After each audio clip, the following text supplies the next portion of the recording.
بسم اللہ الرحمن الرحیم الحمد للہ رب العالمین والصلاة والسلام علی سید الانبیاء والمرسلین محمد وعلی آلہ واصحابہ اجمعین اما بعد فاعوذ باللہ من الشیطان الرجیم بسم اللہ الرحمن الرحیم آمن الرسول بما أنزل إليه من ربه والمؤمنون كل آمن بالله وملائكته وكتبه ورسله لا نفرق بين أحد من رسله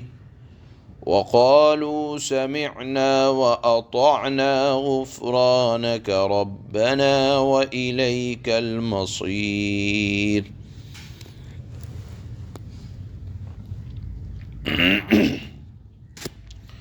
صحیح بخاری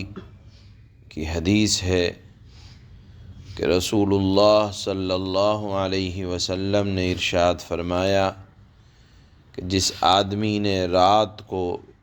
سونے سے پہلے یہ دونوں آیتیں پڑھ لیں تو اس کے لیے کافی ہیں۔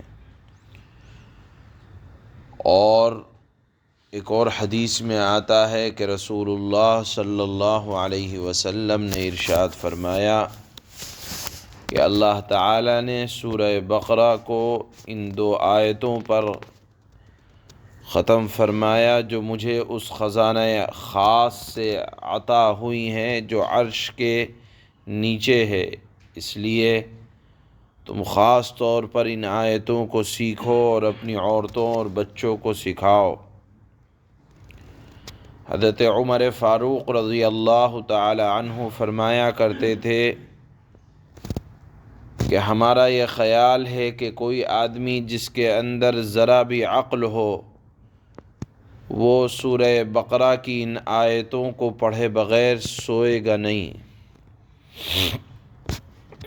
ان آیتوں کے مضمون کے بارے میں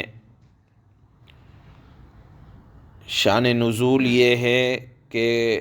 اس سے پہلے والی آیت میں ایک جملہ اللہ نے استعمال کیا تھا کہ وَإِن تُبْدُوا مَا فِي أَنفُسِكُمْ أَوْ تُخْفُوهُ يُحَاسِبْكُمْ بِهِ اللَّهُ، کہ تمہارے دلوں میں جو کچھ ہے تم اس کو ظاہر کرو یا چھپاؤ، ہر حال میں اللہ تم سے حساب لے گا۔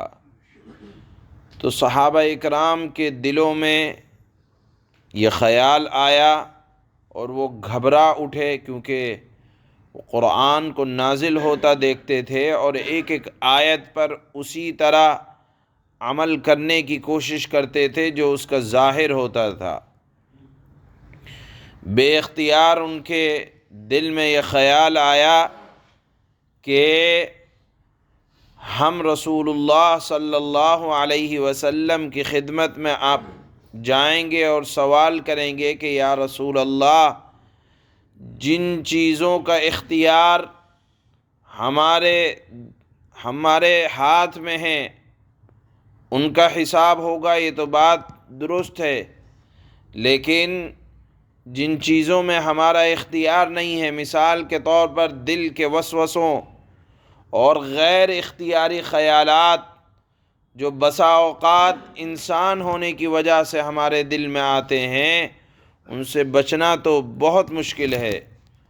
یعنی اختیاری چیزوں میں اللہ حساب لیں گے کہ ہم نے یہ کیا یہ نہیں کیا،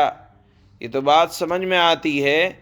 لیکن جو غیر اختیاری چیزیں ہیں، دل کے خیالات اور وسوسے، اور اللہ نے فرمایا وَإِن تُبْدُوا مَا فِي أَنفُسِكُمْ أَوْ تُخْفُوهُ، جو کچھ تمہارے ظاہر میں ہے، جو کچھ چھپا ہوا ہے، اللہ تم سے پوچھیں گے۔ تو ظاہر کی بات تو سمجھ میں آتی ہے، لیکن باطن میں جو خیالات ہیں اور گناہ کے خیالات ہیں وہ ہمارے اختیار میں نہیں ہیں، اور اللہ فرماتے ہیں تو حساب لیا جائے گا۔ صحابہ اکرام نے جب یہ سوال اللہ کے نبی صلی اللہ علیہ وسلم کے دربار میں رکھا تو آپ صلی اللہ علیہ وسلم نے ارشاد فرمایا کہ تم بنی اسرائیل کی طرح انکار مت کرو بلکہ دل اور جان سے اس حکم کو قبول کرو اور کہو سمعنا و اطعنا، ہم نے سن لیا اور ہم اطاعت کریں گے۔ اور پھر دوسری آیت میں فرمایا لا یکلف اللہ نفسا الا وسعها، اللہ کسی کو اس کی طاقت سے زیادہ کا مکلف نہیں بناتے، جو تمہارے اختیار میں ہے اسی کا اللہ تم سے حساب لیں گے، اور جو غیر اختیاری چیزیں ہیں اللہ تعالیٰ اس کا حساب نہیں لیں گے۔ بہرحال یہاں صحابہ اکرام نے اور اللہ کے نبی صلی اللہ علیہ وسلم نے جب یہ فرمایا سمعنا و اطعنا، ہم ایمان لائے اور اللہ کے حکم کی اطاعت کی، یعنی اپنے مشکل خیالات کو چھوڑ کر ہم تو بس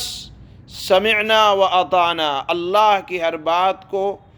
سننے والے ہیں اور اطاعت کا جذبہ ہمارے اندر ہے، ہمیں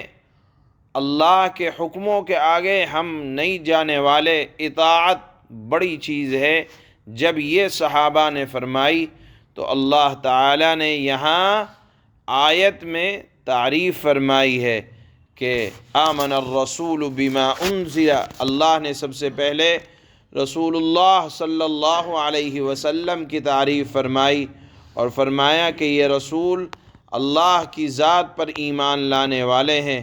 اور اللہ کے نبی صلی اللہ علیہ وسلم کی تعریف کے ساتھ اللہ نے عام مؤمنین کے بھی ایمان کی تعریف کی ہے، اور بظاہر اس وقت کہ مخاطب تھے حضرات صحابہ اکرام رضوان اللہ تعالی علیہم اجمعین، تو ان کے بھی کامل ایمان ہونے کی اللہ نے یہ بات ارشاد فرمائی ہے، اور پھر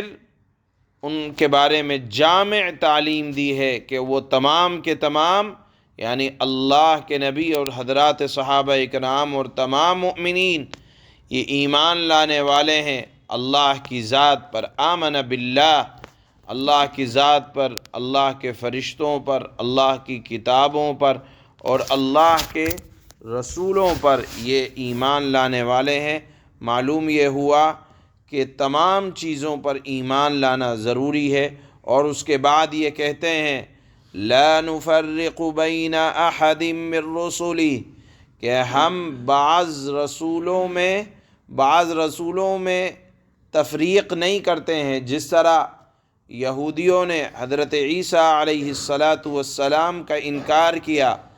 یا نصارہ نے حضرت موسیٰ علیہ السلام کا انکار کیا۔ ہم مسلمان ایسا نہیں کرتے، ہم تو حضرت آدم علیہ السلام سے لے کر آقا نامدار سرور عالم جناب رسول اللہ صلی اللہ علیہ وسلم تک جتنے بھی پیغمبر آئے، رسول آئے، ہم ہر ایک کی عظمت کے قائل ہیں۔ ہم کسی کی توہین کرنے کو اپنے ایمان کے ضائع ہونے کا سبب جانتے ہیں۔ ہم یہ جانتے ہیں کہ ہر ایک نبی جس کو بھی اس کی قوم کی طرف بھیجا گیا وہ برحق تھا، اور جو تعلیم لے کر آئے وہ تعلیم برحق تھی، جو ہدایت لے کر آئے وہ ہدایت برحق تھی۔ اسی لیے ہمیں یہ تعلیم دی گئی ہے کہ ہم کسی قوم کے بڑے رہبر کو، رہنما کو، داعی کو، بہتر کام کرنے والوں کو، جو بھی اللہ کے نبی صلی اللہ علیہ وسلم سے پہلے گزرے، ہم کسی کو بھی برا کہنے کے قائل نہیں ہیں۔ ہو سکتا ہے اللہ نے کسی کو کسی قوم کی طرف نبی بنا کر بھیجا ہو، اور بعد کے لوگوں نے ان کی ہدایت کی یا ان کی تعلیمات کی روش کو بدل دیا ہو، طریقے کو بدل دیا ہو، اور آج کے زمانے میں یہ ان کی بگڑی ہوئی اولاد یا بگڑی ہوئی تعلیمات کی ایک شکل ہو۔ اللہ نے فرمایا کہ مسلمان لا نفرق بین احد من رسلی، ہم کسی بھی نبی کی یا رسولوں کی ان پیغمبروں میں سے کسی کی تفریق نہیں کرتے کہ یہ حق تھے یہ ناحق تھے، ہم سب کی عظمت کے اور عزت کے قائل ہیں۔ اور پھر اللہ نے فرمایا حضرات صحابہ اکرام کی تعریف کرتے ہوئے کہ ان لوگوں نے کہا سمعنا، ہم نے تمام احکامات کو سن لیا، وَأَطَعْنَا، اور ہم نے اطاعت کی، غفرانک ربنا، اے رب اگر ہم سے کوئی غلطی ہو جائے تو ہم آپ کی بخشش کو چاہتے ہیں، معافی کے طلبگار ہیں، اور ہمیں آپ کی طرف ہی لوٹ کر جانا ہے۔ تو یہاں اللہ نے اپنے نبی کے ایمان کی تعریف کی، مؤمنوں یعنی حضرات صحابہ اکرام کی تعریف کی، اور ہر مومن وہ مومن ہے جو اللہ پر اور ملائکہ پر، اس کی کتابوں پر، اس کے رسولوں پر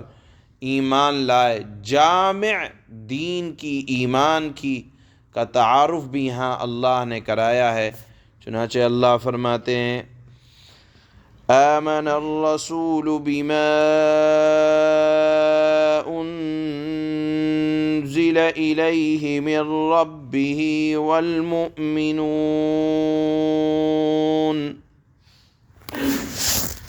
اور یہ رسول صلی اللہ علیہ وسلم، یہ رسول یعنی حضرت محمد صلی اللہ علیہ وسلم اس چیز پر ایمان لائے ہیں جو ان کی طرف، ان کے رب کی طرف سے نازل کی گئی ہے، اور ان کے ساتھ تمام مسلمان بھی، یعنی حضرات صحابہ اکرام اور تمام مؤمنین کے ایمان کو اللہ نے اپنے رسول کے ایمان کے ساتھ ملایا ہے۔ یہ ہم سب کے لیے بڑی عظمت کی بات ہے۔ کل آمن باللہ وملائکتہ وکتبہ ورسلہ، یہ سب اللہ پر اور اس کے فرشتوں پر اور اس کی کتابوں پر اور اس کے رسولوں پر ایمان لائے ہیں۔ لا نفرق بین احد من رسلہ، وہ کہتے ہیں کہ ہم اس کے رسولوں کے درمیان کوئی تفریق نہیں کرتے کہ کسی پر ایمان لائیں اور کسی پر ایمان نہ لائیں، حتیٰ کہ ہمارا تو ایمان ان رسولوں پر اور نبیوں پر بھی ہے جن کو دنیا نے بھلا دیا ہے، اسی لیے تمام رسولوں پر ایمان کی بات کہی جاتی ہے۔ وَقَالُوا سَمِعْنَا وَأَطَعْنَا غُفْرَانَكَ رَبَّنَا وَإِلَيْكَ الْمَصِيرُ، اور وہ کہتے ہیں کہ ہم نے اللہ اور رسول کے احکام کو توجہ سے سن لیا اور ہم خوشی سے ان کی تعمیل کرتے ہیں، یعنی دباؤ میں تعمیل نہیں کرتے بلکہ بخوشی اللہ کے احکامات کو قبول کرتے ہیں۔ اے ہمارے پروردگار، ہم آپ کی مغفرت کے طلبگار ہیں، اور اے ہمارے رب، ہمیں آپ ہی کی طرف لوٹ کر جانا ہے۔ سبحان اللہ۔